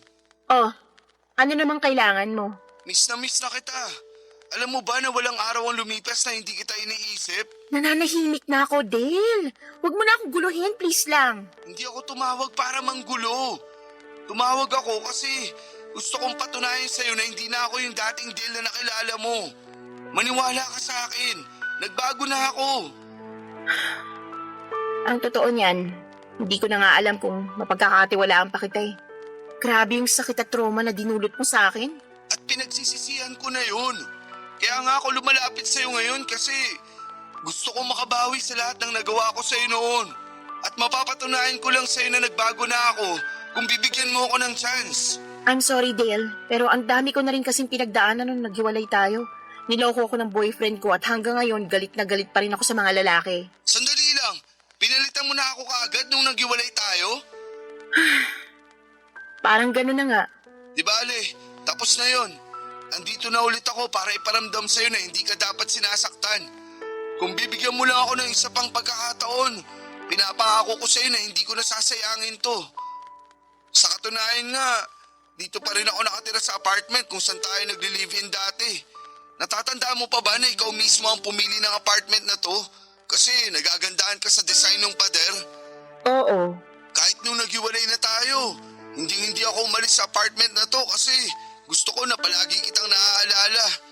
Gusto kong i-cherish yung mga magaganda nating memories. Pero Dale, tapos na yun. Pero hindi pa naman huli ang lahat, di ba? Pwede pa tayong bumuo ng mga bagong alaala. Basta papasukin mo lang ulit ako sa buhay mo. Paano ako makakasigurado na hindi mo na ako lolokohin? Ibibigay ko sa iyo ang password ng cellphone ko. At lahat ng password ng social media accounts ko. Seryoso ko. Handa akong gawin ang lahat para mabawi kita. Ganun kita kamahal. Ang totoo nga niyan, miss na rin kita eh. Miss na miss ko na yung mga halik mo sa akin. At miss na miss ko na rin yung ikaw kaagad ang nakikita ko tuwing gumigising ako sa umaga. Ganun din ako. Miss na miss ko na yung pagbubunganga mo sa akin. Ah, ganun ah. Gusto mo makatikim sa akin? I love you, baby. I love you too, baby ko. Wag mo na ulit gagawin yun, ha? Ha? Ang alin? Yung palitan ako. Aaminin ko. Medyo nasaktan ako nung sinabi mo na nagkaroon ka ng boyfriend pagkatapos natin maghiwalay. Pero... Masisisi mo ba ako? Sobra kaya ako nasaktan nung naghiwalay tayo. Siyempre, kinailangan ko rin mag-move on kahit papano. ikaw lang naman itong nakipaghiwalay sa akin eh. Ha? Ganun ba? Ewan, nakalimutan ko na. Ang baby ko talaga sobrang makalimutin. Pero okay lang yun. Kasi cute at maganda ka pa rin kahit nag-uulyanin ka na. Hoy, ang kapal ng mukha nito. Sa ating dalawa, ikaw kaya itong mas mukhang ulyanin. Oo na, pagbibigyan na kita. Ako na yung ulyanin at uugod-ugod. Nga pala, nasaan ka ngayon? Nandito ako sa bahay ng pinsan ko. Dito na rin ako nakatira ngayon. Ganun ba? Kumusta ka naman dyan? Eto, okay naman. Pero medyo maingay paminsan-minsan kasi may nagko-construction sa tapat ng bahay namin eh. Buti na lang talaga at mukhang naka-day off yung mga construction workers nila ngayon. Kawawa naman pala ang baby ko. Che? Pero hindi mo na kailangang problemahin yan. Kasi susunduin na kita mamaya, ha? Ano? Biglaan naman yata yan. Dito ka na ulit sa apartment tumira kasama ko. Narealize ko rin na sobrang lungkot pala nitong apartment kapag wala ka. Pero maayos na kasi yung kalagayan ko dito sa pinsan ko. Nasibak ako sa trabaho at yung pinsan ko ang pansamantalang tumutulong sa akin. Ano? Bakit ka naman nasibak sa trabaho? Sobra kasi akong na-depressed nung naghiwalay kami ni Justin hanggang sa umabot sa puntong napapabayaan ko na yung trabaho ko. Kaya ayun. So Justin pala ang pangalan niya. Hindi ko kakalimutan ang pangalan na yan. Ako mismo ang bubugbog sa lalaking yan kapag nakita ko siya. Huwag ka nang magselos. Tapos na kami. Ano ka ba? Wala na yun. Basta. Dito ka na ulit titira sa apartment kasama ko, okay? Send mo sa akin yung exact location mo. Susunduin na kita mamaya. Pero... Huwag ka na magmatigas. Huwag ka mag-alala. Ako na ulit ang mag-aalaga sa'yo, ha? I love you.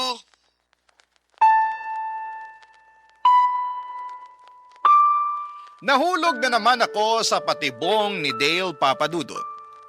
Bumalik lahat ng pagmamahal na nararamdaman ko para sa kanya. At bago ko pa namalayan, nagkabalikan na nga kami ng tuluyan. Alam kong marami sa mga kabarangay ninyo ang mapapailing sa desisyon ko na yon.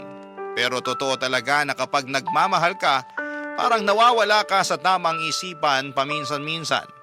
Kahit alam mong nasaktan ka na, umaasa ka pa rin na baka may pag-asa pa na magbago ang lahat. Pero kahit papaano ay nagbago din naman si Dale.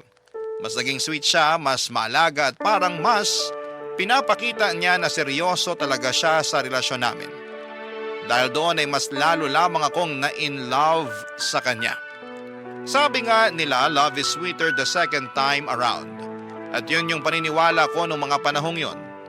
Nag-decide kaming magsama o mag-live-in ulit sa apartment at dahil doon ay parang bumalik ulit yung closeness namin noon. Madalas kaming magkulitan, maglambingan at syempre hindi rin nawawala yung sexy time namin bilang magkasintahan. Pero habang tumatagal ay hindi ko rin maiwasang lamunin ang sarili kong konsensya. May tinatago kasi ako kay Dale, isang malaking bagay na alam kong pwedeng ikasira ng lahat. Hanggang ngayon ay hindi pa alam ni Dale na buntis ako. Si Justin ang ama ng batang dinadala ko. Papadudot, araw-araw ko nininervyos ng panahon na yon. Iniisip ko kung kailan nga ba ang tamang panahon para sabihin ko kay Dale ang katotohanan. Natatakot ako na baka hindi niya matanggap ang pagbubuntis ko at baka layuan na niya ako ng tuluyan. Pero kinalaunan ay naglakas loob na rin po akong sabihin kay Dale ang katotohanan. Noong sinabi ko na kay Dale, ang totoo ay bigla siyang nagbago, Papadudot. Para bang bumalik yung dati niyang ugali. Yung mainitin ang ulo at wala sa sarili. Nagwala siya dahil hindi niya matanggap na may dinadala akong anak na ibang lalaki ang ama. Sobra yung naramdaman kong takot noon kasi pakiramdam ko ay babalik na naman kami sa madilim na parte ng relasyon namin. Ang sabi na lamang niya sa akin ay gusto niya daw munang mapag-isa at bibili na lamang daw muna siya ng alak sa tindahan. Bumalik si Dale sa bahay na may daladalang isang kahon ng beer. Doon siya pumwesto sa labas ng apartment at uminom ng mag-isa. Sobrang ko nalungkot sa sitwasyon at pumasok na lamang ako sa kwarto namin at nagtulog-tulugan na lamang ako. Kasi ayaw ko na rin kausapin si Dale sa takot na baka sigawan niya lamang ako. Makalipas nga ang ilang oras, noong akala ni Dale na tulog na ako ay narinig ko siya na may kinakausap sa cellphone. Natakot ako kasi baka nang bababae na naman siya. Pero Papadudot, mas lalong nayanig ang mundo ko nung palihim akong lumapit sa pintuan para pakinggan kung sino ang kinakausap ni Dale at doon ko mismo natuklasan ang isang bagay na sumira sa ilusyon ko, Papadudot.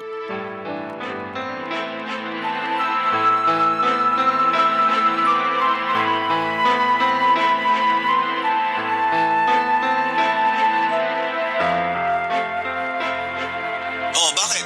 Buntis si Astrid! Sige na, kailangan ko nang umalis. Hello? Hello? Dale! Sino yung kausap mo? Astrid, akala ko ba tulog ka na? Kanina ka pa ba dyan? Bumalik ka na nga lang sa loob. Isara mo na yung pintuan. Pabayaan mo na muna ako dito sa labas. Kita mo naman na umiinom yung tao, oh. Sagutin mo yung tanong ko. Sino yung kausap mo? Akin na yung cellphone mo. Tumigil ka! Akin na yan! Ano ba, ha? Number 2 ni Justin, ah. Bakit mo siya kinakausap, ha? Paano kayo nagkakilala? Anong ginagawa ng number ni Justin sa contacts mo? Ha? Sinong Justin? Yung ex mo? Paano naman ako magkakaroon ng number niya, di ba? Mag-isip-isip ka nga. Huwag mo akong gawing tanga, Dale. Kabisado ko yung number ni Justin kasi araw-araw niya akong tinatawagan nung kami pa. Ngayon, umamin ka. Ba't mo kausap si Justin? At bakit mo kinukwento sa kanya yung pagbubuntis ko? Huwag kang mag-imbento dyan. Wala akong alam sa sinasabi mo. Talaga lang, ah. Tingnan natin. Uy, anong gagawin mo? Ako mismo tatawag kay Justin gamit tong cellphone mo. Akin na yan! Balik mo na sa akin yung cellphone ko! Lumayo ka sa akin. Kung di babasagin ko to, kilala mo ko at alam mo kung ano kaya kong gawin. Tol! Tigilan mo nang kakatawag sa akin! Hindi ko paninindigan na pinagbubuntis ni Astrid. At isa pa, nagawa ko na yung pinagkasunduan natin. Hanggang doon na lang yun. Walang niya ka! Astrid! Ano pinagkasunduan niyo ni Dale, ha? Magpaliwanag kang hayop ka! Hello? Hello? Cellphone ko! Alam mo ba kung magkano yung bili ko sa cellphone na yun, ha? Mas mahal pa yung sa buhay mo. Tapos sisirain mo lang? Gusto mo talagang malaman yung totoo, ha? Kababata ko si Justin at inutusan ko siya na bantayan at bakuran ka nung naghiwalay tayo kapalit ng pera. So ano, masaya ka na? Napakawalang iya mo! Ginawa mo akong boba! Sana hindi na lang kita nakilala eh. Sa lahat ng ginawa mo sa akin, Dale, ito yung hindi ko na mapapalampas. Kasalanan mo rin naman to eh. Kung hindi mo sana ako iniwalayan, hindi na sana nangyari ang lahat ng to. Wala kang karapatan para paglaruan ako ng ganito. Makinig ka sa akin, Astrid. Kung hindi ka rin naman mapupunta sa akin, mas mabuti nang walang ibang lalaki ang makakakuha sa'yo. Naiintindihan mo? Hindi mo ako pagmamay-ari. Kaya ako lang naman nagawa ang lahat ng yun kasi mahal na mahal kita. So anong love language mo? Yung saktan ako ng paulit-ulit? Ang tanging pagkakamali lang naman dito ay yung nabuntis ka ni Justin. Pero huwag kang mag-alala kasi ibibigay ko sa kanya ang bata pagkatapos mong manganak at magbabagong buhay tayo. Naiintindihan mo? Isang malaking pagkakamali ang bata na yan. Ano? Ayoko! Ayoko! Hindi ko pinamimigay ang anak ko at kayang-kaya kong buhayin ang anak ko ng mag-isa. Kung may pagkakamali man dito, yun ay ang tiwala at pagmamahal na binigay ko sa'yo. Hindi ba't sa akin ka nakaasa ngayon? Paano mo palalakihin ang bata na yan ang mag-isa? Kung sa sarili mo pa lang hirap na hirap ka na. Wala akong kailangang patunayan sa'yo kasi tinatapos ko ng anumang ugnayan na meron tayo. Tinatapos ko ng walang kwentang relasyon na to. Hindi ka aalis, Astrid. Dito ka lang. Hindi na ako makakapayag na hiwalayin mo pa ako uli. Kulang pa ba yung sakit at traumang dinulot mo sa akin? Ano? Hindi ka ba titigil hanggat hindi mo ako napapatay? Ikaw lang naman kasi ang nagpapakomplika sa mga bagay-bagay. Patawarin mo na kasi ako para matapos na tong gulong to. Gusto mo patawarin kita? Hindi ka nga humihingi ng tawad eh. Ang taas din naman kasi ng pride mo. Dapat nga magpasalamat ka pa at binalikan pa kitang babae ka. Alam mo ba na ang daming babae nagkakandara pa sa akin? Kung makapagsalita ka, akala mo naman pinikot kita? Tapos na ako sa panggagaslight mo sa akin. Aaminin ko, naawang-awa ako sa sarili ko dahil sa paulit-ulit mo ako pinagmumukhang tanga. Pero alam mo kung saan ako mas naaawa? Mas naaawa ako sa magiging jowa mo. Ipagdarasal ko na lang na sana hindi sila matulad sa akin. Ipagdarasal ko na lang na sana hindi sila mahulog sa bitag mo.